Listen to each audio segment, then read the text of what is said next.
Hi friends, అందరూ బాగున్నారా? ఆ చిన్న గోడకి పూతలు అయితే స్టార్ట్ చేసేసారు. అండ్ పూతలు వేసేటప్పుడు చూడ్డానికైతే చాలా బాగుంటుంది, చేసే వాళ్ళకి కష్టంగా ఉన్నా కూడా.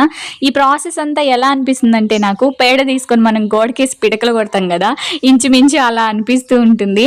అయితే నాకు ఇలా పూతలు వేసేటప్పుడు రఫ్ చేయడం అంటే చాలా ఇష్టం. మేబీ ఈ ప్రాసెస్ని రఫ్ చేయడం అంటారు అనుకుంటా, మేబీ రాంగ్ అయితే ఎవరైనా కామెంట్ చేయండి. అలా చేయడం చాలా ఇష్టం. ఇంటి పని చేసేటప్పుడు అయితే మొత్తం ఒక 4-5 గోళాలు వాళ్ళకి తెచ్చిపెట్టి పక్కకు వెళ్ళి నేను కూడా సిమెంట్ అంతా కూడా గోడ కొట్టేసేదాన్ని.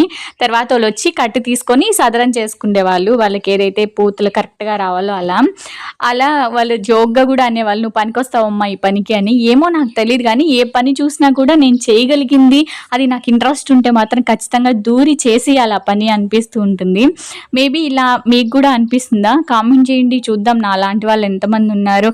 అలాగే ఈ పనికి కూడా మనం ఒక్క చెయ్యన్నా వేయాలి కదా, మరి అంత సోమరిపోతుల్లాగా ఉండకూడదు అని దీనికి కూడా కొంచెం రఫ్ చేశాను. అయితే ఆ సిమెంట్ అంతా కింద పడిపోయింది. మన పని ఇలా ఉంటుంది, పనికి పని చేయడం అని. ఇంకొద్దులే మనకి అంత అప్పట్లాగా ఇప్పుడు మనం చేయలేకపోతున్నాం అనుకుంటా అని చెప్పి స్టాప్ అయిపోయాను. ఈ వీడియో మీకు ఎలా అనిపించింది? అలాగే ఈ పూతలు అయిపోయిన తర్వాత పాలు పోసి ఫ్లోరింగ్ అలికేయాలి. మేబీ ఈ వీడియో మీకు నచ్చినట్లయితే కామెంట్ చేయండి. అలాగే నెక్స్ట్ వీడియోలో కలుసుకుందాం. Thank you so much, bye.